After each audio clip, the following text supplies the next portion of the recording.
রাতে স্বামীর সঙ্গে ঝগড়া করে কিছু না খেয়েই ঘুমিয়েছিলাম। সকালবেলা আবারও ঝগড়া হয়। এক পর্যায়ে সে আমাকে একটা থাপ্পড় মেরে বসে। আমি চুপচাপ অফিসে চলে যাই। 4 বছরের সংসার জীবনে এরকম কষ্ট আমার কখনো হয়নি। মা বাবার পছন্দের ছেলেকে বিয়ে করেছি। স্বামী হিসেবে তিনি যথেষ্ট ভালো ছিলেন। অফিসে এসে আমি কোনোভাবে কাজের প্রতি মনোযোগ দিতে পারছিলাম না। তাজুলের মুখে রাতে অমন বিশ্রী কথাবার্তা শুনে আমি বাকরুদ্ধ। তাছাড়া সে আমার গায়ে হাত তুলবে এটা তো আমার কল্পনাতেই ছিল না। দুপুর পর্যন্ত শুধু ভাবনাতেই কেটে গেল। অফিসের ক্যান্টিনে খেয়ে নিলাম।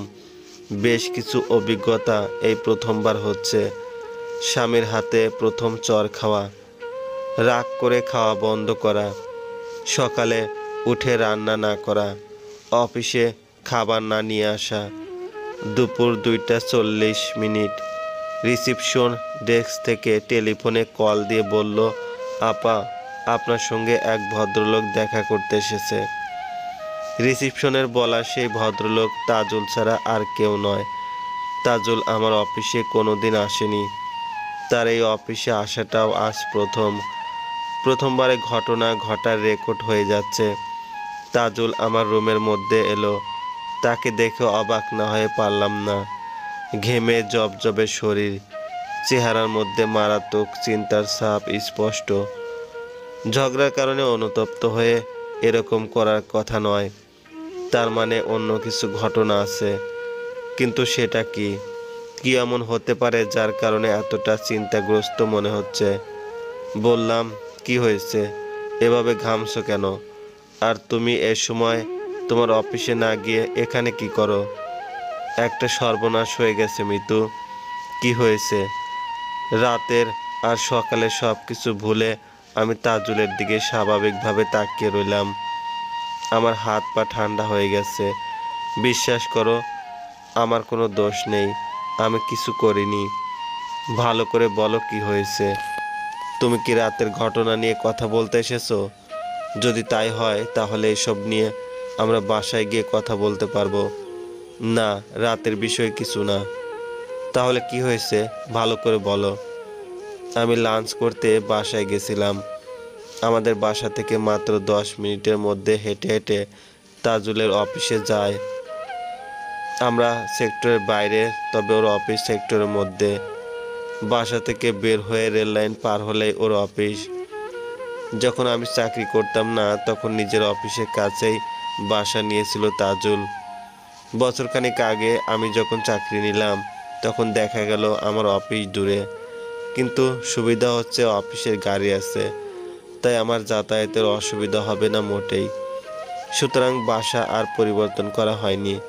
প্রতিদিন আমি বাসা থেকে দুপুরের খাবার নিয়ে আসি, কিন্তু তাজুল লাঞ্চ টাইমে বাসায় গিয়ে খায়। বললাম, আমি তো সকালে রান্না করিনি, তাহলে বাসায় গেলে কেন জানতে পারি? তোমার মোবাইল আজকে বাসায় রেখে আসছো তাই না?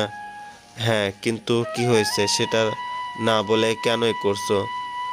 12টার দিকে আফরিন আমার কাছে কল করেছিল। আমি চমকে গেলাম। আফরিন মাত্র 2 দিন আগে আমাদের বাসায় এসেছিল। আফরিন আমার ছোট বোন, আমার চেয়ে 3 বছরের ছোট। আর ওর এখনো বিয়ে হয়নি। মাঝে মাঝে সে চলে আসে আমাদের কাছে, কিন্তু তাই বলে সপ্তাহের মধ্যে 2বার চলে আসবে ভাবিনি। কারণ কি? বললাম। আফরিন কল দিয়ে কি বলেছে? আমাকে বলল যে, দুলাভাই, আপা তো কল রিসিভ করে না। আমি তো আপনাদের বাসার সামনে দাঁড়িয়ে আছি। আমরা থাকি উত্তরা। আমার মা বাবা সবাই মিলে থাকে ধানমন্ডি। যেহেতু আফরিন এভাবে হুট করে কখনো আসে না, তাই সন্দেহ হচ্ছে তাজুল হয়তো কল দিয়ে ওকে আসতে বলেছে। নিশ্চয় আমার রাগের কথা বলে ওকে নিয়ে এসেছি ওকালতি করতে। বললাম, আফরিনকে আমাদের ঝগড়ার কথা বলতে গেলে কেন? আমি তো বলিনি কিছু। সে আমাকে হঠাৎ কল দিয়ে বলল যে সে বাসার সামনে। আমি তাকে আমার অফিসের সামনে যেতে বলি। তারপর আফরিন অফিসের সামনে গেল। আমি ওকে বাসার চাবি দিলাম। আফরিন বাসায় চলে গেল। যাবার সময় শুধু বললাম, তোমার আপার সকালে ঘুম থেকে উঠতে দেরি হয়ে গেছে, তাই সকালে রান্না হয়নি। আফরিন বলল, ঠিক আছে দুলাভাই, আমি তাহলে বাসায় গিয়ে রান্না করে রাখবো, আপনি খেতে চলে আসবেন দুপুরে। তখন আমি বললাম, সমস্যা নেই, তুমি রান্না করে খেয়ে নিও, আমি বরং আজ হোটেলে খাবো। ও বলল, তা কি করে হয় দুলাভাই, আপনার অফিস থেকে তো কাছেই, আপনি বাসায় চলে যাবেন। একটু থেমে তাজুল আবার বলল, 1:30টার দিকে আমি অফিস থেকে বের হলাম, কারণ এর আগে 3বার কল করেছে। রেল লাইন পার হয়ে আমি আফরিনের নাম্বারে কল দিলাম, আফরিন কল রিসিভ করলো না। রেল লাইনের পাশের বাজার থেকে 2 কেজি দই কিনে বাসায় গেলাম। তুমি পরশু বলেছিলে দই কিনতে। আফরিন তখন একটা মেসেজ দিয়ে বলল, কল দিতে হবে না, আপনি চলে আসেন। বাসায় গিয়ে দেখি ফ্ল্যাটের দরজা খোলা। আমি আস্তে আস্তে ভিতরে প্রবেশ করি। আফরিনের নাম ধরে ডাকতে থাকি, কিন্তু কোনো সাড়া শব্দ পাওয়া যায় না। দিনের মধ্যেও কেন জানি ভয় করতে লাগলো, এমন তো হবার কথা নয়। তারপর আমাদের রুমের মধ্যে গিয়ে দেখি তাজুল থেমে গেল, ওর চোখ মুখ ফ্যাকাশে হয়ে গেছে আরও। আমি ধৈর্য ধরতে না পেরে বললাম, আমাদের রুমের মধ্যে কি হয়েছে? আমি বলতে পারবো না, তুমি আমার সঙ্গে চলো এক্ষুনি, বাসায় গিয়ে দেখবে। ন্যাকামি করো না তো, বলো কি হয়েছে। আমাদের বিছানার উপর আফরিনের লাশ পড়ে আছে, ওর ওড়না দিয়ে ওকে ফাঁস দেওয়া হয়েছে, চোখগুলো এখনো খোলা। তাজুল কাঁপছে, আমার শরীরও তখন কাঁপা শুরু করেছে। আমি অস্পষ্ট গলায় বললাম, আফরিনের কি হয়েছে বললা? তাজুল আমার হাতটা টেবিলের উপরে ধরে বলল, মিতু বিশ্বাস করো আমি কিছু জানি না, আমি শুধু ওকে চাবি দিয়ে দিছিলাম, কিন্তু আমি বাসায় যাবার আগেই কেউ হয়তো আমাদের বাসায় গিয়ে ওকে খুন করেছে। আমার দম বন্ধ লাগছিল, তাড়াতাড়ি চেয়ার থেকে উঠে গেলাম, কাউকে কিছু না বলে অফিস থেকে বের হলাম। তাজুল আমার পিছনে পিছনে আসছে আর বলছে, আমি এখনো কাউকে কিছু বলিনি, বিশ্বাস করো খুব ভয় লাগছে। আমি রুমের মধ্যে কিছুক্ষণ দাঁড়িয়ে থেকে তাড়াতাড়ি দরজা বন্ধ করে সরাসরি তোমার কাছে এসেছি। একটা সিএনজি নিয়ে আমরা দুজনে একসঙ্গে বাসায় এলাম। দারোয়ান আমাকে দেখে অবাক হয়ে বলল, ভাবি আপনাকে এমন লাগছে কেন? আর এমন সময় আপনি বাসায়? কোথাও কিছু হয়েছে নাকি? ফ্ল্যাটের মধ্যে এসে আমাদের রুমের মধ্যে দেখি সত্যি সত্যি আমার বোনটা চিরদিনের জন্য ঘুমিয়ে গেছে। না না, কেউ একজন ওকে ঘুম পাড়িয়ে দিয়েছে। তাজুল নিচ থেকে আসার সময় দারোয়ানকে বলেছিল বাড়িওয়ালাকে আমাদের বাসায় পাঠাতে। একটু পরে সদর দরজায় বাড়িওয়ালার কণ্ঠের আওয়াজ শোনা গেল। তাজুল তাকে বেডরুমে নিয়ে এলো। আমি তখন ফ্লোরে বসে আছি, কোনো কিছু বলার মতো ভাষা আমার মুখ থেকে হারিয়ে গেছে। বাড়িওয়ালা তখন তাজুলের কাছে কি হয়েছে সব শুনতে শুনতে পুলিশের কাছে কল করে। ধানমন্ডিতে মা বাবার কাছে খবর দেওয়া হলো। আপন ছোট বোনের এমন লাশ দেখে একসময় আমি অজ্ঞান হয়ে গেলাম। যখন জ্ঞান ফিরে তখন আমার চারদিকে অনেক মানুষ ঘিরে দাঁড়িয়ে আছে। সামনে তাজুল দাঁড়িয়ে আছে, কিন্তু ওর হাতে হ্যান্ডকাপ পরানো। ওসি সাহেব আমাকে জিজ্ঞেস করলেন, আপনি কি এখন ঠিক আছেন? আমি কিছু না বলে তাকিয়ে রইলাম। ওসি সাহেব আবার বললেন, আমরা ঘটনার প্রাথমিক কিছু কথাবার্তা শুনলাম। বাসার দারোয়ানের বর্ণনা আর ফ্ল্যাটের পরিস্থিতি দেখে আপাতত আপনার স্বামীকে আমরা সন্দেহ করছি। আপনার বোনের লাশ পোস্টমর্টেম করতে পাঠানো হয়েছে। আপনার স্বামীর সঙ্গে কখন দেখা হয়েছে আর সে আপনার কাছে কি বলছে সেগুলো একটু বলবেন? আর আপনার সন্ধ্যার তালিকায় আর কেউ কি আছে থাকলে বলেন। আমি তাজুলের দিকে তাকিয়ে আছি। অসহায় দৃষ্টিতে তাজুল আমার দিকে তাকিয়ে রইল। আমি একটু একটু করে সব বললাম পুলিশের কাছে। তারপর পুলিশ তাজুলকে থানায় নিয়ে গেল। বাবা পুলিশের কাছে মামলা করে এলো। খালি কফির কাপটা হাতে নিয়ে সাজুভাই বসে আছে। কফি খেতে খেতে মৃত্যুর কাছ থেকে এতক্ষণ ধরে সব কিছু শুনছিলেন তিনি। গতকাল খুনের ঘটনা ঘটেছে। প্রথমে সাজু গিয়েছে থানায়, তারপর গেছে তাজুলের অফিসে, সেখান থেকে মৃত্যুর অফিসে গিয়ে তারপর এসেছে বাসায়। সাজুভাই বললেন, সব কিছুই তো বললেন মিসেস মিতু, বাট 4 বছরের মধ্যে প্রথম ঝগড়া কেন হয়েছে সেটা তো বললেন না। মিতু বলল, সেরকম বড় কোনো বিষয় না। আরেকটা প্রশ্ন, আপনি বলেছেন আপনি অফিস ক্যান্টিন থেকে দুপুরে লাঞ্চ করেছেন, কিন্তু আমি খবর নিয়ে এলাম যে আপনি লাঞ্চের সময় অফিস থেকে বের হয়েছিলেন এবং প্রায় 1.5 ঘন্টা পরে অফিসে প্রবেশ করেছেন। মিতু চুপ করে রইল। সাজু বলল, কোথায় ছিলেন সত্যিটা ভালো করে ভাবুন। আমি বরং ততক্ষণে রান্নাঘরে গিয়ে ঘুরে আসি। আপনার বোন গতকাল কি কি রান্না করেছে সেটা তো দেখা দরকার, তাই না? রান্না করতে পেরেছে নাকি তার আগেই খুন হয়েছে সেটা বরং দেখে আসি। মিতু খুব অবাক হয়ে তাকিয়ে রইল। সাজু তার সেই চিরচেনা গম্ভীরতার মধ্যে ঠোঁটের আগায় হাসি দিয়ে রান্না করে গেল। পুলিশ গতকালই সব কিছু দেখে গেছে একবার। সাজু চারদিকে তাকিয়ে অবশেষে ফ্রিজটা খুলে ভিতরে উকি দিল। অবাক হয়ে 5 মিনিটের মতো তাকিয়ে থেকে আবার মৃত্যুর কাছে এসে বলল, আপনার স্বামীকে না নিয়ে পুলিশ আপনাকে ধরে নিয়ে গেলেই বেশি ভালো হতো। মৃত্যু বলল, আমাকে পুলিশ কেন ধরবে? আমি তো কিছু করিনি, সব কিছুই আমার অগোচর হয়ে গেছে। সাজু ভাই বললেন, এবার বললেন, লাঞ্চ টাইমে আপনি কোথায় ছিলেন? অফিস থেকে আপনি 12টা 35 মিনিটে বের হয়েছেন আর অফিসে প্রবেশ করেছেন 2টা 4 মিনিটে। এটা আপনাদের অফিসের গেটের সিসি ক্যামেরায় ধারণকৃত তথ্য। মিতু মাথা নিচু করে বসে রইল। সাজু ঘরের মধ্যে চারদিকে তাকাচ্ছে। মিতুর মা বাবা, এক মামা আর 4-5 জনের উপস্থিত এখানে। সকালে চুপচাপ তবে মিতুর কাছ থেকে উত্তর শোনার অপেক্ষা করছে। সাজু বলল, আপনি উত্তর দিলে তারপর আমি কিন্তু দ্বিতীয় প্রশ্ন শুরু করব। আমার অফিস কলিগের সাথে বাইরে ছিলাম। তার নাম কি ফয়সাল? জি। আপনি কিভাবে জানেন? জানবো না কেন? সকালবেলা যেহেতু আমি আপনার অফিসে গিয়ে খোঁজ নিয়ে এসেছি, সুতরাং এতটুকু কথা জানা খুব বেশি আশ্চর্যজনক নয়। না কিছু না, আসলে আমি সারাক্ষণ কাজের মধ্যে অমনোযোগী থাকার কারণে ফয়সাল সাহেব আমাকে বারবার জিজ্ঞেস করে মন খারাপ কেন, এটা জানার জন্য তিনি ব্যাকুল ছিলেন। আমি বলেছি যে বাসায় সামান্য রাগারাগি হয়েছে। তারপর আমাদের অফিসে 12টা থেকে লাঞ্চের সময় শুরু হয়। ফয়সাল সাহেব সব সময় ক্যান্টিনে লাঞ্চ করতেন। আমি খাবার নেইনি শুনি তিনি তার সঙ্গে খাবার খেতে অনুরোধ করে। তারপর আমরা দুজন মিলে ক্যান্টিনে না গিয়ে বাইরে যাই। অফিস থেকে বের হয়ে একটা রেস্টুরেন্টে গিয়ে লাঞ্চ করি। সেই রেস্টুরেন্ট অফিস থেকে কত দূর, মানে আসা যাওয়া কতক্ষণ সময় লাগে? তা ধরুন 15-30 মিনিট। সব কিছু সত্যি বলেন, কারণ আমি সব কিছু কিন্তু যাচাই করব। সত্যি বললাম। সেখানে গিয়ে দুজনে খাবার খেলাম, তারপর কফি খেলাম, এরপর কিছুক্ষণ কথাবার্তা বলে অফিসে গেলাম। আসলে আপনি ভুল বুঝবেন না, আমি সকাল থেকে মানসিক যে চিন্তার মধ্যে ছিলাম সেটা দূর করার জন্য আমি এটা করেছিলাম। আপনি বাসায় আসেননি তাই তো? কখনোই না। আপনি আমাদের বাসার যিনি দারোয়ান তাকে জিজ্ঞেস করতে পারেন। নিচে গেটে সিসি ক্যামেরা আছে, সেটাও চেক করতে পারেন। আমি সকালে অফিসে যাবার পরে আর একা একা বাসায় আসিনি। তাজুল আমাকে নিয়ে আসার পর একসঙ্গে এসেছি।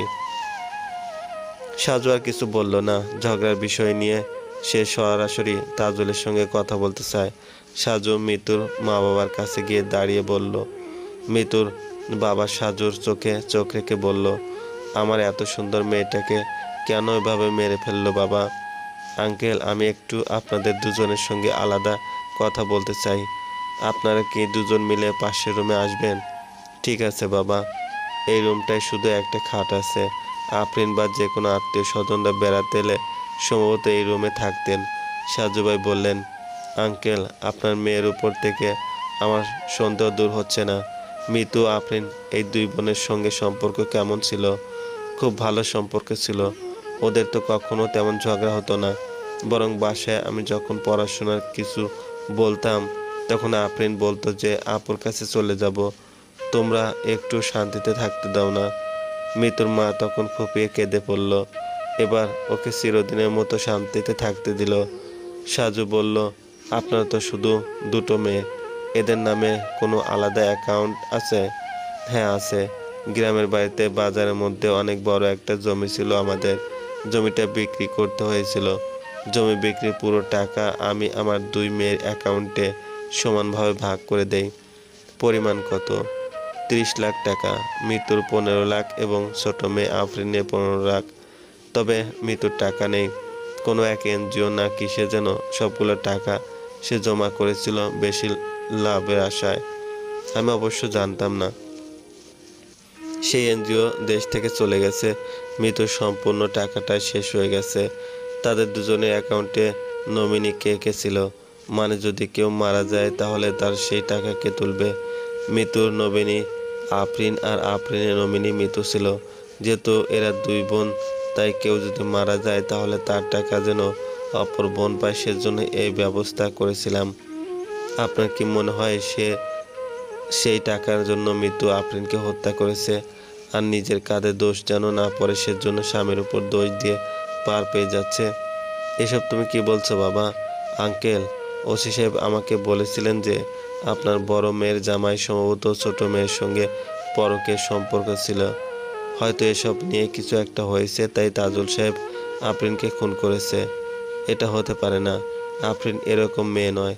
তাছাড়া ওর পছন্দের একটা ছেলে আছে, আমি অবশ্য সেই ছেলের পরিচয় জানি না। তাহলে কি এরকম কিছু হতে পারে যে আফরিন চাবি নিয়ে বাসায় তার বয়ফ্রেন্ডকে নিয়ে এসেছে, তার সঙ্গে আপাদুল্লাহ ভাইয়ের বাসায় একান্তই নিরিবিলিতে কিছুক্ষণ গল্প করেছে? মিতুর মা বলল, আমার মেয়েটা গতকাল মারা গেল, এখনও তার দাফন হলো না, আর আপনি এসব কি বলেন? সাজু চুপ করে গেল, বলল, আমি সত্যি দুঃখিত আন্টি, আসলে সম্ভাবনা করতে গিয়ে অনেক কিছু বলতে হয় আমাদের। 2 মিনিটের মতো কিছু একটা ভাবতে লাগলো সাজু ভাই, তারপর মৃত্যুর মা বাবার দিকে তাকিয়ে বলল, আমি আপাতত চলে যাচ্ছি, দেখি বাসার নিচের দারোয়ানের সঙ্গে কথা বলি। তাছাড়া আরেকবার একটু থানায় যেতে হবে তাজুল সাহেবের সাথে কথা বলতে। মৃত্যুর বাবা বলল, বড় জামাই আমার মেয়েকে খুন করেছে, হয়তো সে জোর করে আমার মেয়ের সঙ্গে খারাপ কিছু করতে চেয়েছে। তারপর আফরিন রাজি হয়নি, বরং তাজুলকে উল্টা হুমকি দিয়ে বলেছে সে তার আপুকে সব বলে দিবে। তাই নিজের ইজ্জতের জন্য তাজুল খুন করেছে, তাই তো? জি, এটাই হবে। আপনারা ওকে রিমান্ডে নিয়ে জিজ্ঞাসাবাদ করুন, দেখবেন সব স্বীকার করবে। ঠিক আছে, দেখি পুলিশ কি করে। সাজু বের হয়ে গেল। ড্রয়িং রুমে বাড়িওয়ালা বসে আছে চুপচাপ, বেচারা পড়েছে বিপদে। এলাকায় হয়তো আফরিনের হত্যাকাণ্ডের ঘটনা প্রচার হচ্ছে। সাজুকে দেখে বাড়িওয়ালা বলল, তেমন কিছু বের করতে পারলেন বাবাজি? না আঙ্কেল, তবে আমরা চেষ্টা করছি। পুলিশ এবং আপনারা একটু তাড়াতাড়ি করেন দয়া করে, মান সম্মান যা যাবার তা তো গেছেই। এখন যত তাড়াতাড়ি আসল অপরাধী ধরা না পড়ে ততদিন আমি শান্তিতে থাকতে পারবো না। আমি একটু আপনার দারোয়ানের সঙ্গে কথা বলতে চাই। চলুন, এক্ষুনি নিয়ে যাচ্ছি। 3 তলা থেকে সিঁড়ি দিয়ে নামতে নামতে বাড়ির মালিক বলল, রাস্তার অলিতে গলিতে চায়ের দোকানে সবাই আমার নাম ধরে ধরে বলে, সিদ্দিক সরকারের বাড়িতে একটা মেয়ে খুন হয়েছে। আজ সকালে এখানকার একটা পত্রিকার মধ্যে নিউজটা এসেছে দেখলাম, সেখানেও লেখা ছিল খুন হওয়া মৃত আফরিনের বোন দুলাভাই অত্র এলাকার সিদ্দিক সরকারের বাড়িতে ভাড়ায় থাকতো। এবার বলেন তো কতটা টেনশনে আছি। এই বাসা এখন মানুষ ভাড়া নিতেই ভয় পাবে, বলবে বাড়ির কোনো নিরাপত্তা ব্যবস্থা নেই। অথচ আপনি দেখেন সেক্টরের মধ্যে যেরকম সুযোগ সুবিধা সেরকম সব কিছু আছে আমার বাড়িতে। ভদ্রলোকের কষ্ট পাওয়া স্বাভাবিক, এত কিছু যখন ঘটে গেছে তখন আর কি করার। কিন্তু তিনি চান দ্রুত এই মামলা শেষ হোক, তার বাকি যেসব ভাড়াটি আছে তারা নিশ্চিত হোক। না হলে যদি এরকম সকাল সকাল পুলিশ আসে তাহলে তো সবাই বিভ্রান্ত হয়ে যাবে। দারোয়ানের বয়স 30-এর মধ্যে, পরিশ্রম আর দারিদ্র্যের জীবনে চেহারায় বয়সের তুলনায় বেশি মনে হচ্ছে। সিদ্দিক সরকার, তাকে ডাক দিতে সে দৌড়ে এলো। সরকার বলল, তিনি যা যা জিজ্ঞেস করবেন সব কিছু ঠিক ঠিক উত্তর দিবি, কোনো কিছু গোপন করার চেষ্টা করবি না রফিক। ঠিক আছে স্যার। নিচতলা পুরোটাই ফাঁকা, গাড়ি পার্কিং করার জন্য এভাবে ফাঁকা রাখা হয়েছে। সিসি ক্যামেরা সেট করা হয়েছে গেটের ভিতরে, লিফটের জন্য জায়গা রাখা আছে, কিন্তু বাস্তবায়ীন হয়তো ভবিষ্যতে লিফট লাগানো হবে। সাজু বলল, আপনি একদমই বিচলিত হবেন না রফিক ভাই, আমি শুধু নর্মাল কিছু প্রশ্ন করে চলে যাব, ভয় পাবার কোনো কারণ নেই। আপনাকে দেখে ভয় লাগে না স্যার? গতকাল পুলিশ দেখে বহুত ভয় পাইছি, তারা যখন বারবার জিজ্ঞেস করছে তখনও ভয় পাইছি, কিন্তু আপনি একটু আলাদা। তাজুল সাহেবের স্ত্রী ছোট বোন গতকাল এই বাসার সামনে কখন আসেন? 12টার দিকে স্যার। প্রথমে গেটের সামনে দাঁড়িয়েছিল, আমি বললাম যে ভিতরে আসেন, সে বলে তার কাছে চাবি নাই আর তার আপা কল রিসিভ করে না। তারপর তারপর এখানে দাঁড়িয়ে দাঁড়িয়ে তাজুল স্যারের কাছে কল দিল। কথা শেষ করে আমাকে বলেন আমি দুলাভাইয়ের কাছ থেকে চাবি নিয়ে আসি। আপনি তো তাকে আগে থেকে চিনতেন? হ্যাঁ চিনি তো, এই বাসায় আগে অনেকবার তো আসছিল। আহারে, আজ থেকে আর আসবে না। মানুষের জীবন কিছুই না, মরলেই শেষ। তারপর কি হলো? আধা ঘন্টা পরে চাবি নিয়ে ফিরেছে। মোবাইলে কথা বলতে বলতে উপরে চলে গেছে। কীরকম কথাবার্তা সেটা কি মনে আছে? স্যার, আমার মনে নাই, তবে কিছুটা কথা হয়তো সিসি ক্যামেরায় রেকর্ড আছে। আমাদের এই ক্যামেরায় ভিডিও অডিও দুটোই রেকর্ড হয়। ঠিক আছে, সেটা চেক করব। তাজুল সাহেব অফিস থেকে কখন এসেছে? আর সে আসার আগ পর্যন্ত অপরিচিত কেউ কি এসেছে? অপরিচিত কেউ আসে নাই স্যার। যারাই আসা যাওয়া করেছে সবাই এই বিল্ডিংয়ের মানুষ। সাজু আর কিছু জিজ্ঞেস করলো না। সিদ্দিক সরকারের সঙ্গে সিসিটিভি ফুটেজ চেক করতে চলে গেলেন। সব কিছু দেখে নতুন কিছু পাওয়া গেল না, শুধু আফরিনের কথা ছাড়া। আফরিন মোবাইলে কথা বলতে বলতে যখন ক্যামেরার কাছাকাছি অবস্থান করছিল, তখন মোবাইলে কার কাছে যে বলছিলেন, তুমি তো জানো আমি এক কথার মানুষ। আমি বাসা থেকে আপার বাসায় চলে এসেছি। বিকেলে তোমার সঙ্গে জসিমউদ্দিন মোড়ে বিএফসিতে দেখা হবে। এমন সময় সাজুর মোবাইলে কল আসে। কল দিয়েছে সাজুর সেই পরিচিত বড় ভাই হাসান। বলেন, ভাই সাজু, আমি তো তোমাকে কথা মতো পোস্টমর্টম করা সেই ডাক্তারের কাছে কল দিছিলাম, কিন্তু তার একটা কথা শুনে আমি বেশ চিন্তা করছি। কি কথা? আফরিন তো অবিবাহিত, তাই না? জি, তার এখনো বিয়ে হয়নি। গতকাল আফরিন মারা যাবার আগে সে সহবাস করেছে। মানে ধর্ষণ? ধর্ষণ নাকি স্বেচ্ছায় যৌন মিলন সেটা তো জানি না, তবে আমার মনে হচ্ছে আফরিনের সম্মতিতে ঘটনা ঘটেছে। কারণ তোমার কাছে গতকাল রাতে আফরিনের লাশের এবং রুমের যেসব ছবি দেখেছি সেগুলো দেখে কিন্তু মনে হচ্ছে না যে তাকে জোর করা হয়েছে। যদি এমন হয় যে তাকে অজ্ঞান করা হয়েছে। একটা কথা বলি সাজু। বলেন ভাই। তুমি মেয়েটার দুলাভাইকে ভালো করে জিজ্ঞেস করো, সে নিশ্চয়ই কিছু লুকাচ্ছে। এছাড়া কিন্তু আর কোনো রাস্তা পাচ্ছি না। সন্দেহের তীর সবটা ওই লোকটার উপর। তোমার মতে আফরিনের বোন মিতু অপরাধী হতে পারে, কিন্তু আমি এখানে মিতুকে সন্দেহ করার কোনো পথ খুঁজে পাচ্ছি না। ঠিক আছে ভাই, তাহলে আমি থানায় গিয়ে তাজুল সাহেবের সাথে ভালো করে কথা বলি। আচ্ছা যাও, আর কাজ শেষ করে তাড়াতাড়ি বাসায় এসো। যদি কাজ শেষ না হয় তাহলে এক ফাঁকে এসে খেয়ে যাও। তোমার ভাবি তো শুধু বারবার বকা দিচ্ছে আমাকে। ঠিক আছে ভাই। আর ওই ডাক্তারের কাছ থেকে এরকম একটা খবর বের করে দেওয়ার জন্য মেলা মেলা ধন্যবাদ আপনাকে। হাসান সাহেবের সাথে কথা বলার সময় সাজুর নাম্বারে দুবার আর একটা নাম্বার দিয়ে কল এসেছে। সাজু হাসানের সঙ্গে কথা শেষ করে সেই নাম্বারে কল ব্যাক করলো। অপর প্রান্ত থেকে একটা ছেলে বলল, সাজু ভাই বলছেন? হ্যাঁ বলছি, কে আপনি? আফরিন খুনের মামলা নিয়ে এত জলঘোলা করার জন্য কেন এসেছেন?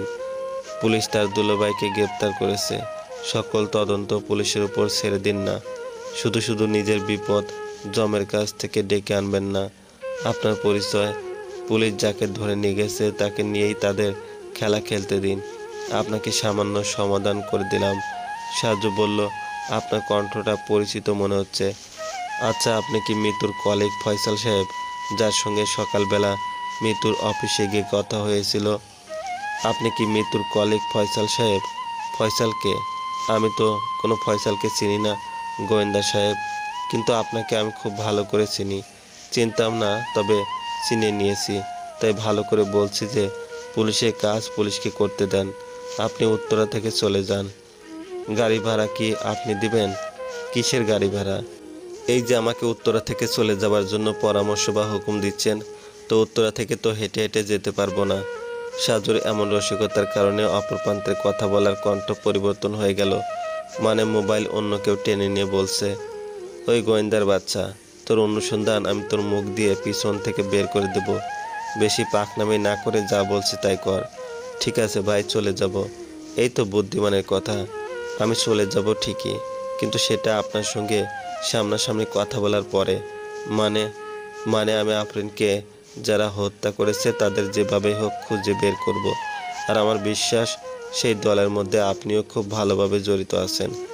চুপ কর শালার গোয়েন্দা, আমি আফরিন খুনের ব্যাপারে কিছু জানি না।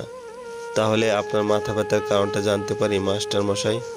এখানে অনেক কাহিনী জড়িয়ে আছে, আমি চাই না সেগুলো বেরিয়ে আসুক। তোকে আবারও বলি, তুই এসব থেকে দূরে থাক। আপনি যদি খুন না করেন তাহলে আপনার মাথা ব্যথার একটা কারণ অবশ্য আছে। মানে মানে হচ্ছে আফরিনের মৃত্যুর কিছুক্ষণ আগে সে কোনো এক পুরুষের সঙ্গে সহবাস করেছে। আমার মনে হচ্ছে আপনি সেই ব্যক্তি। শালা তোকে তো আমি। কল কেটে গেল। সাজু আবার কল ব্যাক করলো, কিন্তু নাম্বার বন্ধ। বড় ভাই হাসানকে নাম্বারটা মেসেজ করে পাঠিয়ে দিল। অটো কল রেকর্ড চালু করা থাকে সব সময়।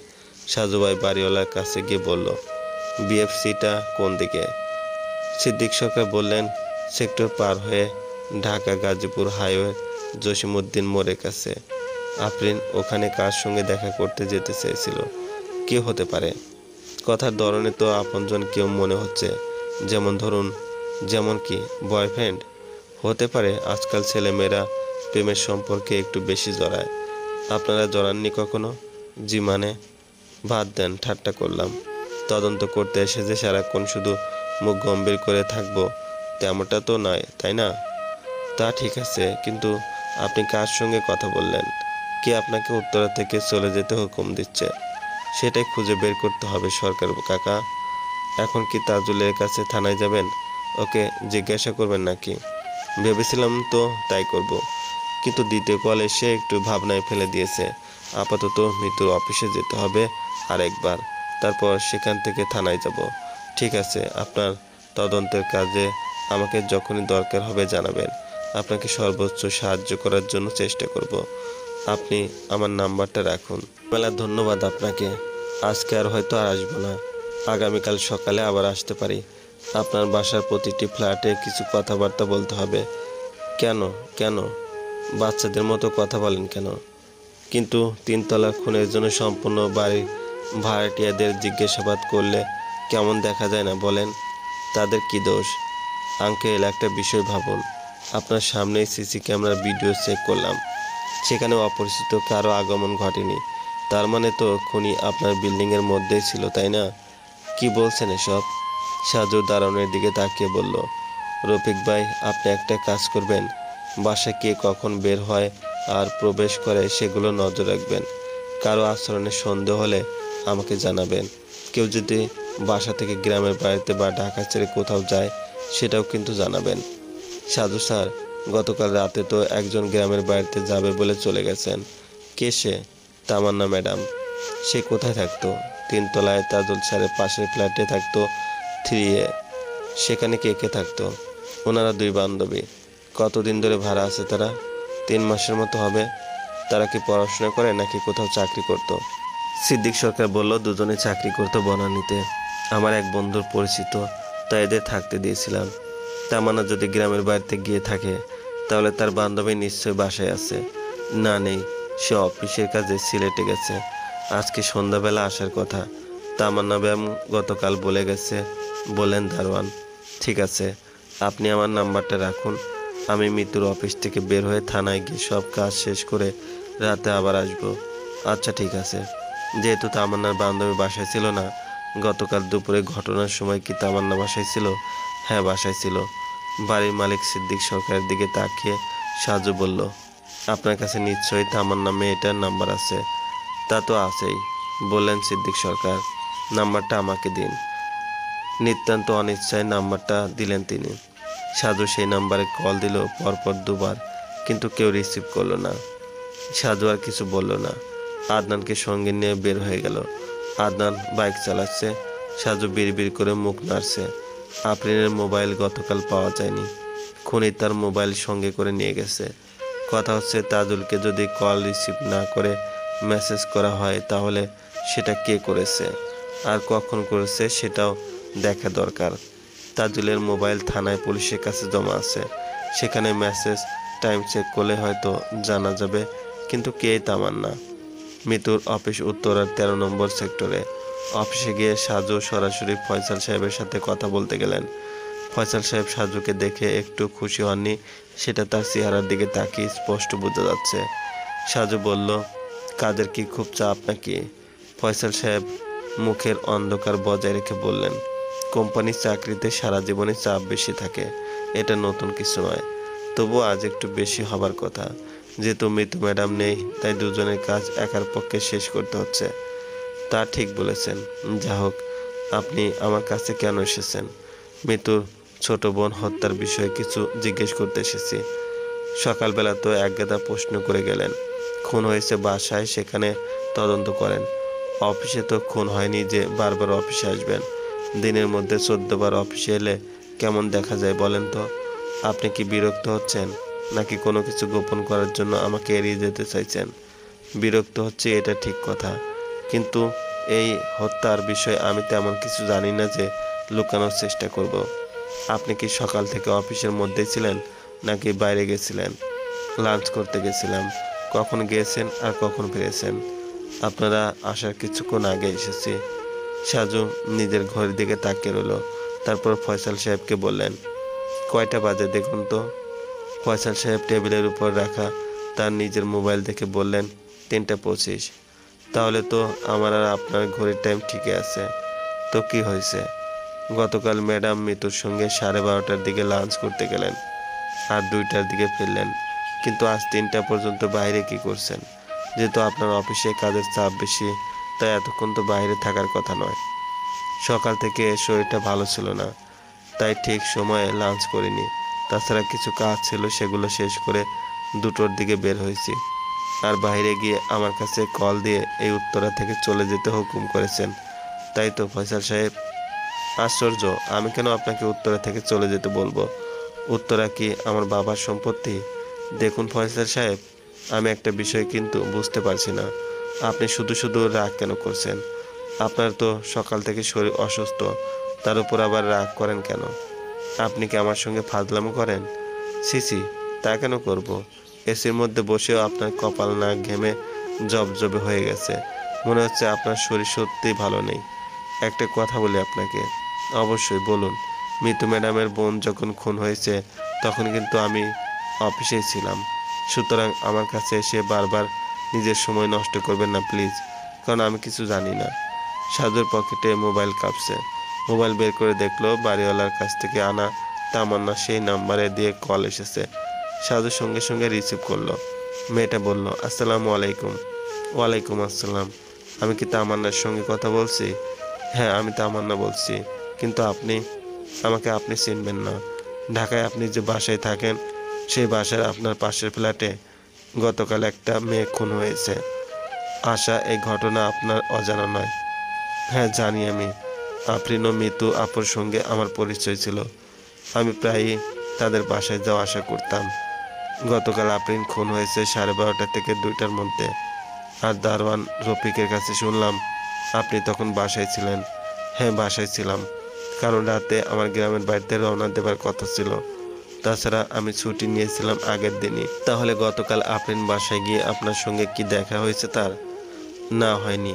আমি জানতাম না আফরিন বাসায় এসেছে। তাছাড়া মাত্র 2 দিন আগে সে এসেছিল। গতকাল কখন এসেছে আমি জানি না। বিকেলে 3:30টার দিকে পুলিশ বাসায় আসে। আফরিনের পার্সোনাল কোনো বিষয় আপনার জানা আছে কি? আফরিন আমাদের বাড়িওয়ালার ছেলের সঙ্গে রিলেশনে ছিল। সম্ভবত ওর বোন মিতু আপু সেটা জানতেন। কি বললেন? জি ঠিকই বলছি। মিতু আপু যে অফিসে চাকরি করে, সেই অফিসের ফয়সাল সাহেব আমাদের বাড়িওয়ালার ছেলের বন্ধু। বাড়িওয়ালার ছেলের রেফারেন্সে মিতু আপুর চাকরি হয়েছে। ওনার নাম সজল সরকার। তিনি তার বন্ধুকে বলে মিতু আপুর জন্য একটা চাকরি জোগাড় করে দিয়েছেন। আপনি যা যা বলছেন সব কিছু কি তাদের কাছ থেকে জেনে বলছেন? তাছাড়া আর কিভাবে জানবো বলেন? আপনি শুরুতেই জিজ্ঞেস করেছেন আমি কে।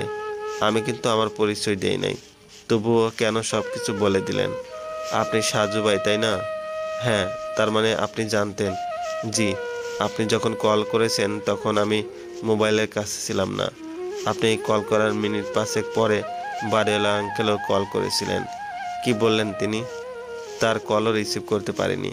আপনাকে কল করার আগে মাকে কল দিলাম। তিনি আমার কাছে বললেন যে আফরিন হত্যার ঘটনায় কেউ একজন আমার নাম্বার নিয়েছে। আপনি ঢাকায় কবে আসবেন? 3 দিনের ছুটি ছিল, আজকে 2য় দিন চলছে। আগামীকাল রাতের ট্রেনে ঢাকায় রওনা দেব। আসলে আমার বাবা খুব অসুস্থ, তাই বাড়ি আসা জরুরি ছিল। সজল সাহেবের সঙ্গে আফরিনের সম্পর্কটা কতটা মজবুত ছিল? যেহেতু 2 দিন আগে আফরিন এখানে এসেছিল, তখন সে সজলের বিষয়ে কিছু বলেছে? একটু সমস্যা ছিল। আঙ্কেলের কাছে সজল ভাই সব বলেছিল। আঙ্কেল মানতে রাজি হচ্ছিল না। আপনার সঙ্গে আমার সামনাসামনি দেখা করে কথা বলা খুব জরুরি। তাহলে পরশু কথা হবে যদি বেঁচে থাকে। এর আগে যদি প্রয়োজন পড়ে তাহলে আমি আপনাকে কল করব। আশা করি বিরক্ত হবেন না। না না, সমস্যা নেই, যে কোনো সময় দিবেন। আপনার বান্ধবীর নাম কি, যিনি আপনার সঙ্গে থাকতেন? সম্ভবত তিনি সিলেটে অফিসিয়াল কাজে গেছে।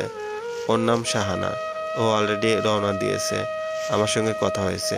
আপনি ওর সঙ্গে কথা বলতে চাইলে সন্ধ্যাবেলা গেলে পাবেন। অসংখ্য ধন্যবাদ আপনাকে। ধন্যবাদ আপনাকে দেওয়া উচিত। এরকম ফুলের মতো একটা মেয়েকে যারা হত্যা করেছে তাদের খুঁজে বের করার দায়িত্ব নিয়েছেন, তাই আপনার প্রতি বিনম্র শ্রদ্ধা রইল সাজু ভাই। রাখি তাহলে, আসসালামু আলাইকুম। কল কেটে দিয়ে সাজু স্থির দৃষ্টিতে ফয়সালের দিকে তাকিয়ে রইল। ফয়সাল এতক্ষণ সাজু ও তামান্নার কথোপকথন শুনে স্তব্ধ হয়ে গেছে। আগের সেই বিরক্তিকর চিহ্ন তার মুখের মধ্যে নেই, বরং সেখানে ঠাঁই মিলেছে হতাশা আর অসহায়। সাজু বলল, সবই তো শুনলেন তাই না? জি। তাহলে যতটুকু জানেন সব কিছু বলেন, না হলে শুধু শুধু নিজেই বিপদে পড়বেন। আমি কিছু করিনি। আমিও জানি যে আপনি সরাসরি কিছু করেন নাই। যেহেতু সেই মুহূর্তে আপনি মৃত্যুর সঙ্গে ছিলেন, তাই আপনার জড়িত থাকা অযৌক্তিক। আমি জানতে চাই সদল সরকার ও আপনার বিষয়। সদল সরকারের সঙ্গে আফরিন ও তার বোনের পরিচয় সম্পর্কে তেমন কিছু জানি না। যতটুকু জানেন ততটুকু বললে অন্তত আপনার সম্মান ও জেলে যাবার মতো পরিস্থিতি থেকে বাঁচার সম্ভাবনা রয়েছে। কিন্তু একটা উদাহরণ দিচ্ছি। এক রাখাল দুটো গরু নিয়ে বাড়ি ফিরছে। হঠাৎ তার একটা গরু মাঠে দৌড়াতে শুরু করে। রাখাল প্রথমে কিছুক্ষণ চেষ্টা করে, তারপর দ্বিতীয় তথা শান্ত গরুটাকে আস্তে করে বেঁধে রাখে। সমস্ত মাঠে দৌড়াতে দৌড়াতে অবশেষে প্রথম গরুটা ধরতে পারে। তখন সেই রাখাল প্রথম গরুটাকে প্রচুর মারধর করে।